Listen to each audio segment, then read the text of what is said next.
চলতি বছরের শুরু থেকেই অভ্যন্তরীণ অস্থিরতা ও একের পর এক গুপ্ত হত্যার ঘটনায় উত্তাল হয়ে উঠেছিল ইরান। তেহরানের দাবি, গত জানুয়ারি মাসে দেশজুড়ে ছড়িয়ে পড়া সরকার বিরোধী আন্দোলন এবং গুরুত্বপূর্ণ ব্যক্তিদের ওপর বর্বরোচিত হামলার নেপথ্যে ছিল ইসরায়েলি গোয়েন্দা সংস্থা মোসাদ। পরিকল্পিতভাবে দেশটিতে বিশৃঙ্খলা সৃষ্টি করে বর্তমান সরকারকে অস্থিতিশীল করাই ছিল এই নীল নকশার মূল লক্ষ্য।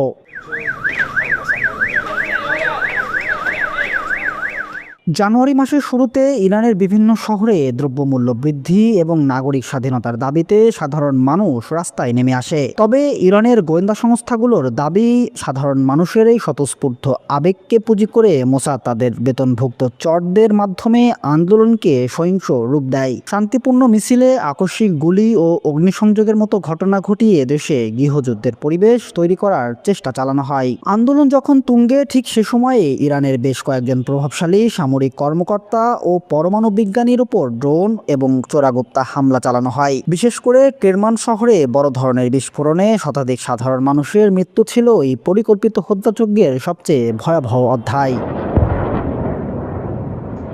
তেহরানের সামরিক বিশ্লেষকদের মতে, মোসাদ সুকৌশলে দেশের ভেতরে বিশৃঙ্খলা সৃষ্টি করে নিরাপত্তা বাহিনীর নজর অন্যদিকে সরিয়ে দেয়, যাতে তারা নির্বিঘ্নে তাদের টার্গেট কিলিং মিশন সম্পন্ন করতে পারে। বিশেষজ্ঞদের মতে, জানুয়ারির এই পরিকল্পিত অশান্তির মাধ্যমে ইরানকে দুটি ফ্রন্টে লড়াই করতে বাধ্য করেছিল মোসাদ। একদিকে রাজপথে সাধারণ মানুষের ক্ষোভ সামাল দেওয়া, অন্যদিকে সীমান্তের ওপার থেকে আসা ড্রোন হামলার মোকাবেলা। ইসরায়েলের মূল উদ্দেশ্য ছিল ইরানের প্রতিরক্ষা ব্যবস্থার ফাটলগুলো সম্মুখে আনা এবং দেশটির অভ্যন্তরীণ সংহতি নষ্ট করা। মোসাদের এই ষড়যন্ত্র ফাঁস হওয়ার পর ইরান সরকার কঠোর অবস্থান গ্রহণ করে।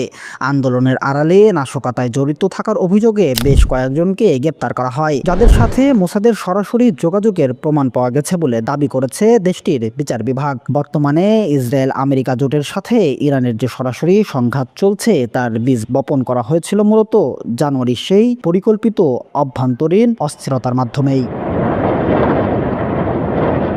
সুবর্ণভূমি ডেস্ক, যশোর।